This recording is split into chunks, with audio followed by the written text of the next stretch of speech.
Welcome back, everyone, to Black Twitch League Season 12. RareAdam alongside Finergy here, making their debut in the casting booth for this season here. We've got ourselves our second series of the night. Hope you didn't miss us too much. DPS versus Predictive Gaming here. DPS looking to improve to 3-0 on the season, whereas Predictive Gaming looking for their first victory. And my goodness, we are racing through the first phase of draft here, Finergy. Yeah, I mean, from what I was talking to you about, I already had a prediction that they don't play seriously. That's what the meme is instead of damage per second. So I'm not expecting too much from Talus other than the usual from what I've looked at his stats. Almost has the most deaths, almost has the most kills, and his team literally has the most deaths and is almost in first place for most kills. So, should be interesting. They like to play for fun, that is for sure, DPS. Definitely been showing up with some of their different drafts across the course of this season thus far. You know, coming into this one looking quite good after a victory against Spectre Gaming. I believe a victory against Trebuchet last week. Granted, they did drop a game, so looking poised to try and maintain their holding pattern here, pick themselves up another victory. But of course, with those bans already getting picked up here, Zach, Vagar, Shen going to be banned away by DPS. Predictive Gaming going to ban away the Soraka Hecarim and the Lulu. Diorn gets picked up for Quaggart here, who has been sort of, as Yanni calls it, the bungus player here. Loves to play those tanks up in the top lane. Seeing the ultimate hammer and the ultimate shield. We'll see which one comes in first and which one yields. And of course, on the flip side here, Predictive Gaming going to pick up a very early Braum here to cancel out some of that damage and some of that utility that can come through from the Ornn ultimate specifically, quickly followed up by that Victor for Spy Fiction. So, interesting cup picks here coming through. The Ornn first pick is definitely not something we see. More used to seeing something akin to that Jinx, but the Braum as the immediate answer tells us that Predictive Gaming are picking a very reactive draft here thus far. Oh, it's just going to be dependent on what I see out of the rest of their team. I mean, Jinx could really just completely carry the team fights, but I mean, Victor could also blow her up in like 2.5 seconds, so I guess it depends. Yeah, looks like it's going to get paired up with that Morgana to prevent some of that crowd control from coming down, as the Cho'Gath is the hover right now. Pafu has played a lot of Akali this season, but generally, you don't want to be playing Akali into someone like Ornn, especially since Ornn does a surprising amount of damage and takes a surprisingly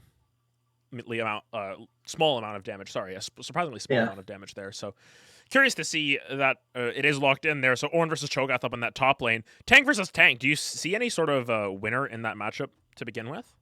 I think honestly, if Cho'Gath gets pressure early on from jungle, then Ornn doesn't able to do anything until team fights, which is perfectly fine because, he has his passive. So, come team fights, if the games go long enough, they still have a chance on DPS's side.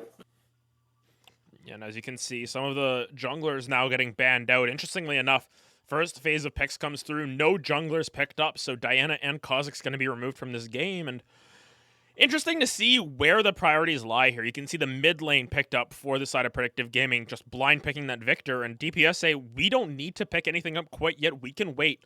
They can sort of get their pick of the litter in terms of what they will reply with, either with a mid lane pick or with a jungle counter pick as well. So they've got a little bit of flexibility here on the side of DPS, and the Zoe ban comes through. It's been an interesting draft thus far just by looking at the order of where they're picked. Normally, an 80 carry is also picked up in those first couple of picks. Yeah, well, after they saw Jinx, I think they just kind of knew they could flex it, and they're like, let's pick the rest of our team first and talk about it from there. So, yeah, the Ezreal going to get banned out here as well, so taking an option away from Cookies down in that 80 carry position. Very likely we see Predictive Gaming pick up their 80 carry here, and into the Jinx Morgana here. What are your thoughts on what would work well? I really just think that, again, it's either jungler's going to have to go top and get Cho'Gath so far ahead that he can just keep splitting, or they're going to have to do something bot, because Morgana with a spell shield and Jinx, I don't think they really have a lot of susceptibility to getting clapped out in lane, so it'll be interesting. Yeah, and the Kog'Maw is going to be the lock-in here, so seems like they're looking for a little bit more of that tank bursting damage there. Of course, yesterday we actually saw a really valiant Kog'Maw performance out of Team Ishtar as they took down Barber's Fan Club, the #1 team as of the Week 2 power rankings. So Kog'Maw definitely has seen a little bit of play, but This Rakan? Rakan here means that we're going to see Aliskander potentially pulling out the Rakan mid lane once again into this Victor. Oh my god. This is something that we have seen out of Aliskander before. It's an interesting pickup to say the least. We were musing over it. We were saying, oh, it could be Morgana mid lane last time they played it, but no, this is the Rakan mid lane here. Gonna be an interesting matchup into the Victor here of Spy Fiction. What's your take on Rakan mid lane? I honestly have not seen it until today, so for me, this is the grand entrance, all meme intended, for the Rakan mid. I am ready to see this. We'll have to see how it works out, but last pick here for DPS. Going to be that Xin Zhao going into the jungle. Has received a couple of nerfs in the last couple of patches here. The Shaco currently being hovered by Mute. Mute does play a lot of Shaco. That's one of the champions that they've been picking up. So interesting to see that get through the ban phase and get locked in here. So DPS, Predictive Gaming, they've got themselves their drafts here. Some interesting pickups to say the least. The Shaco comes through. What's your opinion on that champion, Finergy? I am a support main, but I'll be honest, anytime I play jungle as a flex role, Shaco is an instant ban for me. That champion can control the early game so well in comparison to Xin Zhao. So if he plays it well, I think it's going to be really tiresome for them in every lane. Yeah, we'll be curious to see how that champion works out. There's a lot of interesting things that this champion can do. I mean, a lot of the time just pops out of nowhere, kind of just shows up and shows out at will, and really curious to see what they want to do in terms of shutting down the Shaco, because a lot of times we can see Shacos take over games, but thus far from Predictive Gaming, the one game of Shaco that we have seen from them didn't quite go to plan. Good early game, not so great in the later stages, but we should be heading into client draft soon, hopefully. Was he going, the game you saw, did he go AP Shaco or did he go classic AD? I believe it was the AD Shaco that we saw, Okay. Loading up here into game, making sure everything works as we get into our Will it work? Did I start it up? That's the real question. I might have something that will pop up, but it's not liking us right now.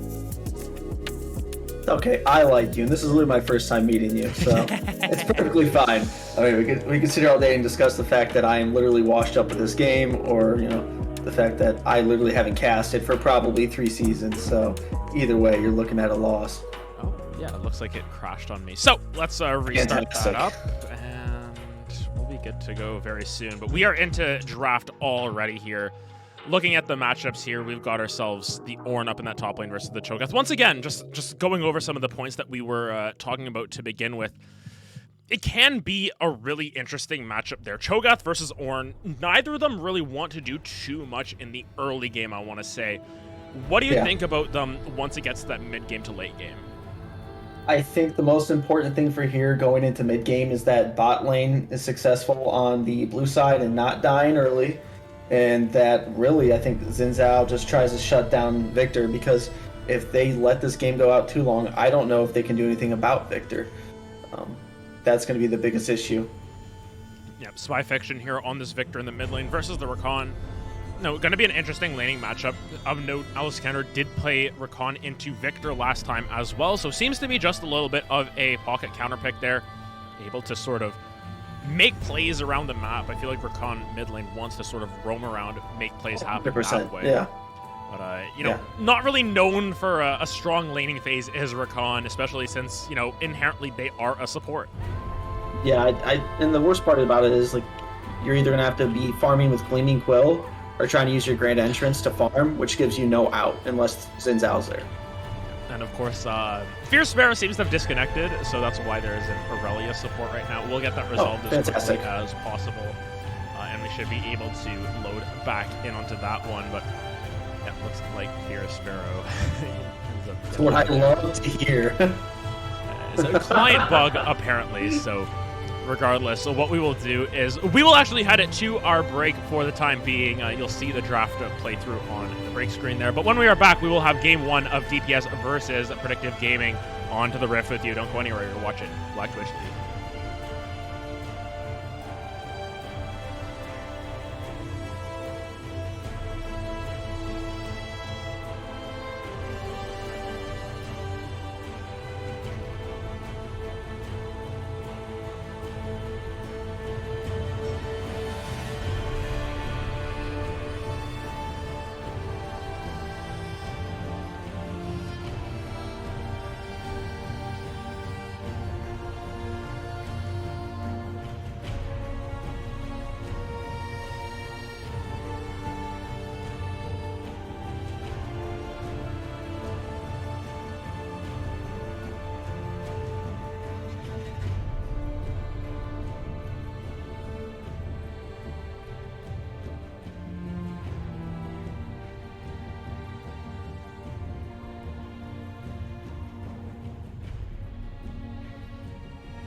星に瞬きを伝えて守るものがあるからきっと強くなれる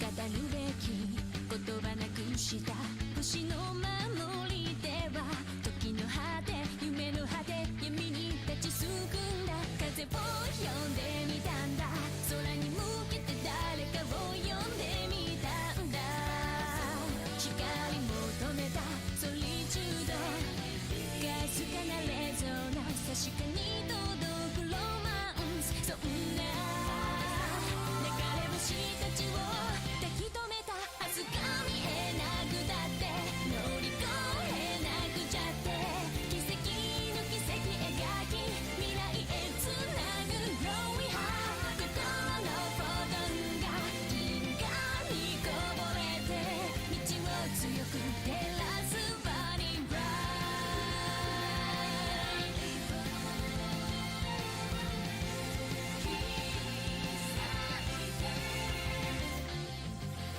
それぞれの思い秘めた星の守り手は空からの勝負声に導かれた重ねる手と手には言葉なんかより伝わることがある熱い心通じ合った確かなレゾナンス見つけるのはエッセンス目指した意識の先がディスティネーション答えが見えなくてくじけそうになって支え合い誓い合う絆でつなぐシャイニースマイル心のフォトンが銀河に溢れて道を開く鍵は My Starlight Heart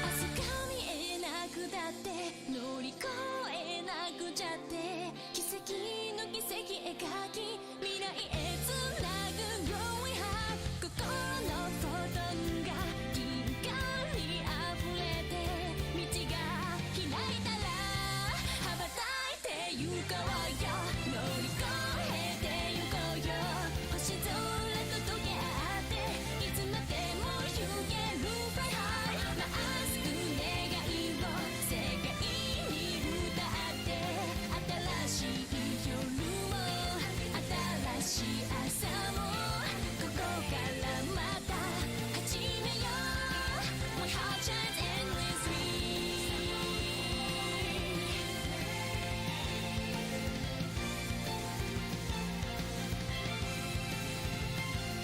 飛び立て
And welcome back, everyone, to Black Twitch League here with DPS versus Predictive Gaming in our second series of the night. RareAdam alongside Finergy once again here, and this is going to be an interesting one. We've got the Rakan mid lane here from Aliskander. We've got 2 5-stacks already prepped for each other, and looks like these 2 bot lanes, or these 2 teams, just going to pass like ships in the night. Not going to get any sort of shenanigans going on at level 1. Oh my gosh. Oh, there is a ward placed down there, so... Uh, Oh boy, they see the 5-stack! Oh no, this is awful! what the heck? Oh I man. was like, are they just gonna trade buffs? And nope, they just back out. And interestingly enough... Oh my goodness, Fierce Sparrow also had the sweeper and just did not use it as they went in for it. Oh my gosh. Interestingly enough, Melon and Cookie is just gonna end up walking back down to that bottom side of the map and just end up seeing a really interesting level 1 coming through from DPS and Predictive Gaming there. Neither of them really able to find any sort of advantages over each other as Aliskander already going to work, procs the electrocute. Nice damage. I like that. I like that great entrance damage. It's good stuff. Looking at the map across the board here, you can see both of these junglers going to be starting on that red buff side of their map. Shaco, of course, doing that leashless, whereas Xin from Talus did require a little bit of help. But overall, what are you expecting in terms of this laning phase from either one of these teams? I really just think that, again, bot lane, if they give DPS too much time in bot, they're going to completely just win it. I think pressure has to be applied to top to either get Cho'Gath out of the head and him just split and pull pressure, or bot lane's going to have to get ahead. Victor will skill in the late game regardless, but I mean, it just really depends on how the jungler decides to play the game. It really does depend, and you can see Shaco has already cleared out that top side of the map for themselves, moving down to that bottom side. I'm curious to see where Mute really wants to place their focus in this game. A lot of the times you'll see Shaco's look for cheesy early ganks, but by the looks of it, Mute just wants to go for this full clear right now. Talus finishing up those Raptors, also has that level 3, but a little bit slow on the uptake there. Xin Zhao not going to clear as fast as that Shaco, who has the boxes to be able to tank up some damage as well as do some really nice AoE. It's like Cho's already got a little bit of lead in top lane. He's barely used any of his mana, and he's just kind of pushing Orion, which is expected, I guess. Going to be expected with those Vorpal spikes just to be able to push through, deal a little bit of poke on the way out. But look at the damage coming down onto Melon there. Unfortunately, the Flame Chomper is going to get blocked up by that Unbreakable, but Melon's still going to be forced to flash out of there as Your Bad Connection and Fierce Sparrow already putting some pressure down onto the Kog'Maw Braum.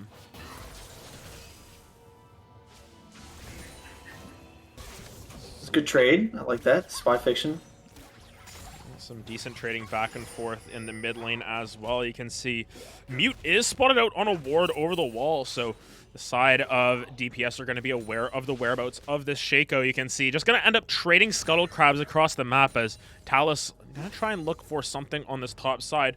May be able to sneak in to this mid lane without too much of a hitch here. You can see both of these junglers moving towards mid. Mute not spotted on that bottom side, but Aliskander going in here as Spy Fiction. Gonna be able to get out of there. First blood gonna go over to Mute as Talus now taking some decent damage. We'll see what Talus can do, but will opt to get out of there as Aliskander falls for first blood. As going over to the Shaco, but bot side here, Ignite taking down onto Melon. Cookie's taking a decent chunk of damage as well. Your Bad Connection able to dish out the damage here. Fierce Sparrow still looking for more. Gonna land another root as Cookie's gonna have to try and get out. Will be forced to burn that flash as the bot lane from DPS coming alive here in the early moments. He said he could not put his hand into the cookie jar. He's out. Gonna be able to get out of there, but really good gank in the mid lane from Mute, able to make something stick, and unfortunately for Aliskander, they do go down in that. And overall, just a really strong gank and strong early game coming through from Mute, able to full clear a little bit quicker, get that bottom Scuttle Crab, and go right back to clearing these camps.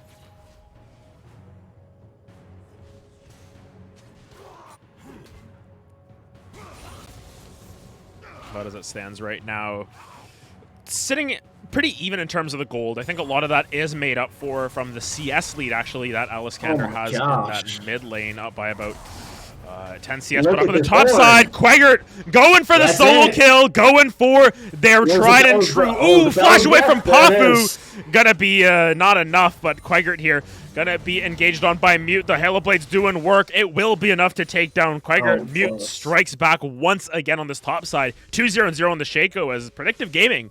Their early game looks really good. That's kind of what we were expecting. That's what I said. Like, literally, it's going to be Mute having to get an early lead and putting pressure in lane. So he's going to have to go bot side or else bot's in trouble. They have no flashes, so I don't really know what they're going to do. That's what Kog'Maw suffers from, his movement. So yeah, Kog'Maw really suffering in this early game. It's not a huge CS lead for Your Bad Connection here on this bottom side, but thus far has really been able to put the pain down onto Cookies as Aliskander taking an unfortunate trade here. Spy Fiction just dishing out the damage here on this Victor. Was able to back not really a huge lead thus far, but Spy Fiction now in a little bit of trouble. Gonna be forced to flash. Aliskander using that ultimate to get in there. The quickness into the grand entrance gonna find Aliskander a kill in the mid lane.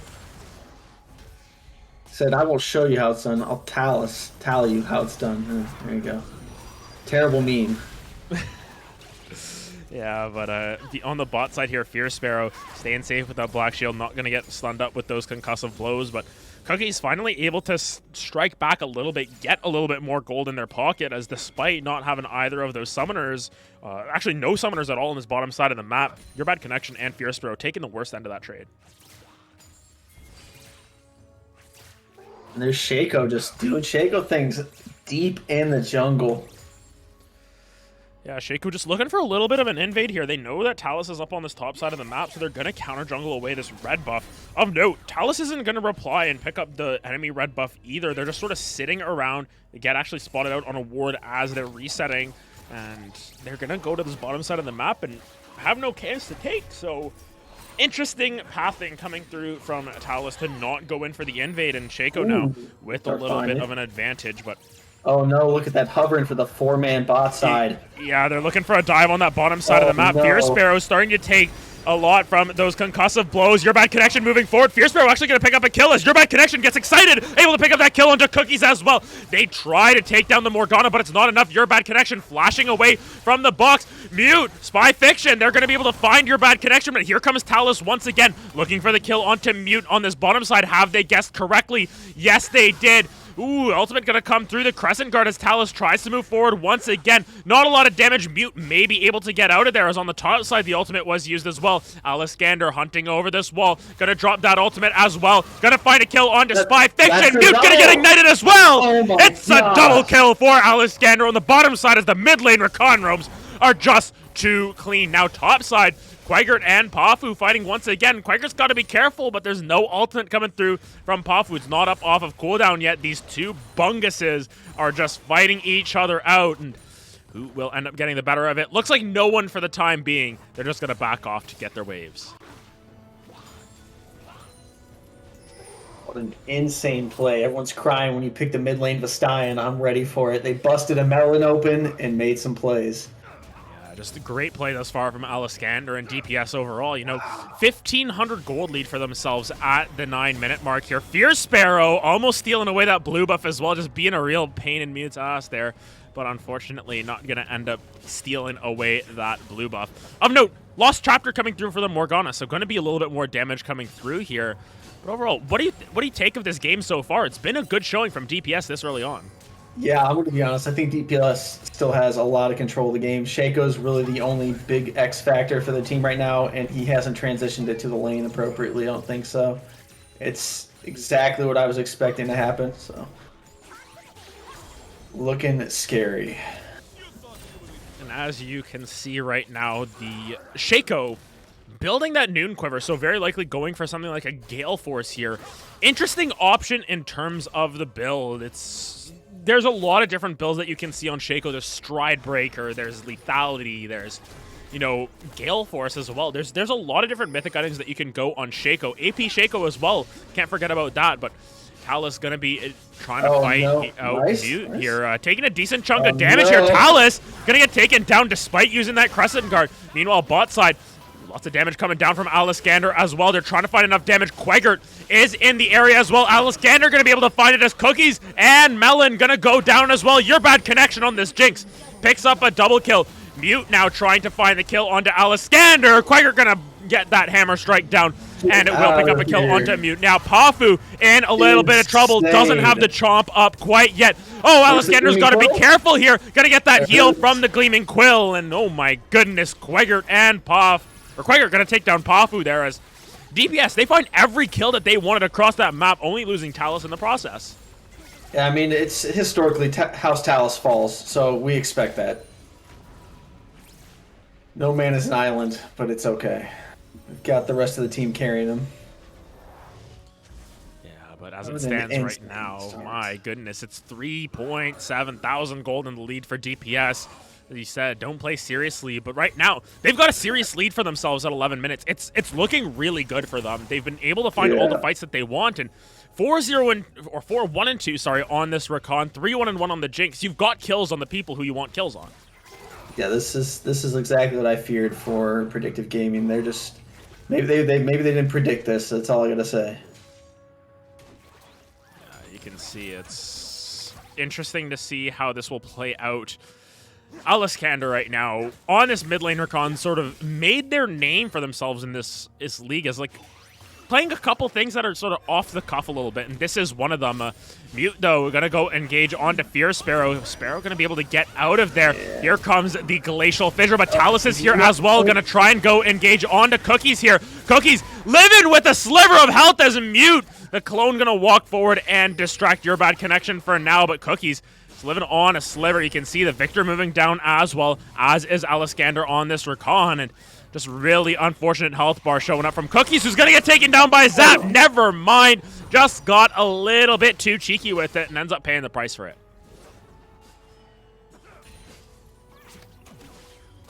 He's a little drone and just left the freaking worker bees all by himself. Aliskander goes aggressive with the quickness. Going to drop that Ignite once again onto Mute, but I don't think that's going to be enough to take him down. Down to about 50 HP, but will be able to stay alive. But DPS still finding all of these engages whenever they want, despite that being effectively a neutral play, just a 1-for-1. Really unfortunate that Cookies went back in for that play. I don't know how much of a it was. He had no reason to go in. He's like, I'm going to shove the lane by myself. Hive mentality, throw it aside. I don't need the team. Meanwhile, second Dragon going to be going over to DPS. Talus here, despite not having the best of score lines per se, has still been able to pick up those objectives early on. So, as you said, Mute really the only shining light for the side of Predictive Gaming thus far. It's been a tough road for the rest of the team thus far, as this mid lane, this bot lane, not looking too hot for the side of Predictive Gaming. I mean, they still have the scaling, the possible scaling from Victor, but I mean, honestly, it's not looking good. Jinx fed early? I don't know. Yeah, Jinx fed in this early game. Not ideal. There's already Gale Force complete. You can see the Sunfire as well complete on the Ornn. We've got ourselves the Rocket Belt complete on the Rakana as well, so some Mythics coming through. And as expected, there's the Gale Force coming through from the Shaco. Gonna look for that Hyper Burst build. Just look to jump on top of someone, Gale Force behind him, and get as many backstabs as possible. Oh my gosh, good Dark Binding, holy. Yeah, Melon Downtown. Rooted up there, but still, just 4,000 gold. Nothing too insurmountable here, but as turret plates fall, that's the gold lead that we've got on our hands here for the side of DPS. I have to ask the question here. What does the side of Predictive Gaming need to do to get themselves back in this game just a little bit? I think that just Victor needs to farm, and honestly, I think that's all they can really do is farm and look for picks. That's their only win condition right now. And look on the opposite side, getting picks. Mute is not going to be able to get out of that one. Talus able to link up with Aliskander and Fierce Bear to pick that one up, and another kill going into the Rakan's pockets. After being taken down for first blood here, he's found 5 kills in a row on this mid lane Rakan. Has a CS lead over the Victor. That's not something that you say very often. Of Rakan, no, not at all. Technically a melee mid laner against a Victor. It's looking tough as Talus going in for this one. Aliskander going to tank up that tower, and Talus finally going to be able to get on the board as they take down Spy Fiction in the mid lane. Perfect tanking coming through from Aliskander as Cookies taking a big chunk of damage, forced to burn that heal as well. Super Mega Death Rocket did come through. Here comes the Glacial Fissure as well. This is going to be Melon falling down as well. Aliskander, though, got to be careful. Mute going to use that Gale Force forward to pick up another kill. But now Cookies trying to stay under this tower. Talus is here. Wind becomes lightning. Got to land here. Will not matter. Your bad connection. And Fierce Sparrow going to find the roots and the damages with that zap. So first tower going to go to the side of DPS. Everyone's got a sweet tooth tonight, just having a bite of cookies. Everyone is getting taken down. It's been a rough road for this Kog'Maw lane thus far. 0-7-4 is the bottom lane for Predictive Gaming. Meanwhile, on the flip side, you know, as this Jinx Morgana lane, you've got to feel pretty good for yourself here. Oh, 100%, yeah. I mean, you went from that early game pressure from mute, and he just started playing like Helen Keller. Now he's deaf and blind, not just mute. Just not doing nothing around the map anymore. He's like, I don't know what to do. I am a clown, just walking around. I mean, granted, Mute has been the one shining light here, not able to steal away that blue buff, but looking for a careful engage onto Talus here. Yeah, force the flash out of there. Has that Rift Herald as well, so potentially looking for the objective. But yeah, it's basically just a Mute show for the side of Predictive Gaming. They've got to be careful. Aliskander, though, going in for the 1v1, able to one-shot Cookies. Talk about an assassin play there as Aliskander able to pick that one up. Mute unable to get there in time. Luke, I am the captain now. Just goes in. No bars hold. Oh my gosh. Yeah, just massive damage coming out from this Rakan in the mid lane here. Mute now in the middle of everyone trying to find something. Drops the clone as well. Talus goes deep. Gonna get stunned up though. That tower's doing some decent damage. Will be able to tank that one up with the Crescent Guard, but Spy Fiction not feeling too happy about this one. The clone gonna go down as Your Bad Connection able to outrange it, but Talus looking a little bit worse for wear. Aliskander going to go back in here. Gets the Black Shield to get out of there as well. Glacial Fissure is used. Here comes Ornn. Quagger gonna try and move forward. Not going to use it quite yet. Worried about Melon's ultimate. Or the shield, sorry. The Unbreakable blocking up that Ornn Horn. So looks like it's just going to be the teleport to prevent anything else from going down. But 5v4 in the mid lane right now. You can see Cookie's just taking his time to free farm up on that bottom side of the map.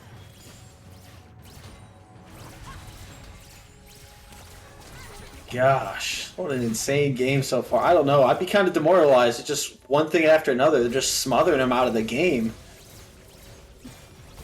It's been a little bit of a rough go of it for this side, but Aliskander now going to drop that quickness once again. Looking for the one-shot. Able to do it once again. On to the victor. Spy Fiction not going to live to see much more. Fierce Sparrow going to pick up a kill. The Super Mega Death Rocket going to land onto the Braum. Another amazing Dark Binding, and DPS are just running all over the place with this game. Talus going to force the flash out from Cookies. You can just see how confident DPS are as they continue their death march forward. 8,000 gold, 9,000 gold actually in the lead for themselves now as they just keep picking up more kills.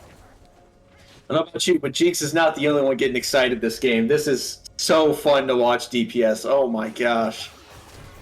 Just incredible gameplay thus far. You can see now going to move and turn their eyes over towards this dragon. This is going to be their sole point. It's 18.5 minutes into this game, and they're just able to pick up all of these objectives at will. They are so far ahead of the side of Predictive Gaming. Yeah, I don't know if there's anything they can do here. I mean, the fact is they need to scale into the game, and literally they're not letting them. DPS just said, no, we're going to walk it down wherever we want, whenever we want. Yeah, but meanwhile, Cookie's gonna bait in Quagger just a little bit here. Quagger, the big, beefy Ornn, gonna try and get out of this one. Mute gonna use that W, but here comes Aliskander into the backline. Cookies is removed off of the plane of existence. Quagger is taking up so much damage. Aliskander is still here. Quagger will turn it around onto Mute. Quagger staying alive with a sliver of health. Somehow, some way, and Aliskander finds another one. Now Spy Fiction running for the hills. Quagger still staying alive, just barely. Black Shield's gonna come down. Quagger is still alive. How is this Ornn not dead? These shields are coming down. He's still alive, and it's the ace coming through. Quagger on the bungus stays alive. This is like LCS level. If you ask me, is this an amateur league game or LCS? It looks like LCS versus Academy. I mean, they're literally just stomping and walking all over him. Ornn, I don't know, the Ornn-born factor. I don't even know what to say. Yeah, Ornn just able to stay alive forever. Cookies does not have that luxury as once again Aliskander strikes again. This Rakan mid lane has been absolutely massive. 10, 2, and 8 for Aliskander here. The Rift Herald just going to get popped so it's not lost into the ether here. So 20 minutes into this one, this game is just out of hand here. DPS up 11,500 gold. I would almost question, and watching this, I'd be like, are monitors off? What's going on here? Because I don't even know what's going on. I'm just losing my mind watching this. A Rakan mid walking it down on a Victor. I mean, the mechanics from literally sidesteps on Quagger there, like, I don't even know how he survived. He should have died from the freaking death ray. Just insane. Yeah, it just seems to be this impeding sense of doom in a lot of ways. Not a whole lot that this team has been able to do to reply, but you can see on the bottom side, Talus gonna get caught out a little bit there, will end up paying the price with their life, but overall not the worst thing for Predictive Gaming here. Cookies, though, gonna take a big Ornhorn to the face. Quagger just trying to solo kill this Kog'Maw, just doesn't have enough range there. That's the main thing, is Melon gonna land the Glacial Bite, but realistically, there's no damage to be done to Quagger here. He's been able to stay alive through hell or high water. Yeah, I don't think he's really worried about concussive blows. I mean, he literally can just bellow his breath, and that's pretty much it. Your bad connection going to take that red buff as well. Able to stay pretty safe, but yeah, the only redeeming factor here seems to be the Shaco. 6-5-1. Has been able to have 100% kill participation this game, but you look at the opposite side, and there's a 10-2-8 Rakan. I mean, that I don't think I've ever said that phrase ever casting League of Legends, and I've been doing this for a while. Just 200 and something AP on that Rakan. Has one-shot potential. 10-2-8. It's a masterclass coming through. Is gonna be face checking into Mute. Mute. Oh my god! You don't want that smoke. Wow! Holy crap! Yeah, it's 260 AP on to Aliskander here. Gonna try and predict it. Oh my goodness, he's able to find the clone as well. Make that 11-2-8. Aliskander's putting on a little bit of a show. Cookies, though, now taking some damage from your bad connection. Not to be outdone is this Jinx, by the way. 8-1-3, but Aliskander going to be moving forward. Here comes the Super Mega Death Rocket. Quagger going to be moving into that front line as well. Aliskander goes godlike 12-2-9 now on this Rakan, as it looks like DPS just trying to close out this game in style. They've got themselves that middle inhibitor. They're looking for the top lane inhibitor as well. Talus going in, trying to find the knockback here. Pafu going to use that ultimate, but Talus is very tanky in that backline, refuses to go down. We talked about how this guy loves to get his kills, loves to go in for his team. Aliskander going to be the one going in as Talus will end up getting taken down by the Shaco. There's some pretty low health bars, actually. Fierce Sparrow going to go down as well. Both Nexus turrets are down. Will they be able to end the game off of this? Quagger is definitely going to give it a try, but looks like they will back off for the time being. Cookies coming through. Lots of damage from the Kog'Maw. Will finally get on the board with their first kill as Predictive Gaming able to defend their Nexus, but at what cost? 2 inhibitors, 2 Nexus towers down. The Nexus is exposed now. 10k gold and you have Soul coming up. I mean, you asked me before today, I would not say the bird is the word, but I am a believer. It is really getting into the nitty-gritty of this game here. It's Aliskander just putting on a show. Your bad connection as well, 9-1-4, as we said, not to be outdone. 21 out of the team's 30 kills are on those characters, and they're forced to go for this dragon against their better judgment. They've got to find something, but Aliskander taking a decent chunk of damage is going to go back in for it, though. Will end up going down, but this Jinx from Your Bad Connection able to clean up Cookies once again. Will try and get out of there, but now Mute moving forward. Doesn't look like they want to go for the hyper-aggressive play. Here comes the teleport in from Quagger, though. He might try and pull the trigger. Here comes the Ornhorn coming down. Melon will block it up, but will still get knocked up for it. Will try and jump back to the team as well as Talus. He moving forward with that core drinker, still looking for more, using the Crescent Guard just to get a little bit of tankiness. Quagger still moving forward as DPS look to try and end this game. They're up 9,000 gold. They do not have any fear. Spy Fiction going to be forced to flash. Pafu now taking a lot of damage. No. Mute in that backline is able to find Your Bad Connection, but will get taken down by Fierce Sparrow. Now all the damage comes down. Talus in that front line, still tanking it up, still staying alive here. Fierce Sparrow going golden. They've got to be careful for Cookies' damage. Cookies trying to kite what they can. This B-Maw just trying to buzz and keep themselves alive. Quagger may still go down, but without a fight, no! Quagger's going to stay alive. Find one kill. That's going to be Fierce Sparrow finding another one, as it's just Fierce Sparrow versus the world, trying to take down everyone. It's Pafu trying to defend this base. Melon trying to defend against the minions as well. It won't be enough. My goodness, Fierce Sparrow, what are you doing? Fierce Sparrow going to be able to stay alive. 7-1-12 on this Morgana. And at the end of this game, the only thing that's going to be around is 2 supports, a Rakan and a Morgana, just showing off as DPS take a very exciting game 1. Oh man, they definitely play seriously, but in such a memey way, I can't take them serious. What an insane game. What a game from these two teams. Oh my gosh. that was a lot of fun to see from both of those teams. Really just play into their own style, doing exactly what they want, and just showing that they can pick anything that they want and really do well on it. And as for Predictive Gaming, what do we need to see in Game 2 now to see something? We need to see some sort of life come out of them, right? You don't want to see that. That's all I can say. Definitely don't want to repeat. They just, I don't know. I think they try to force too much, and they hemorrhaged the entire game for it. I mean, there was literally no holdback on DPS's side. They just put their foot on their throat and said, I don't know. What were you saying? I can't hear you.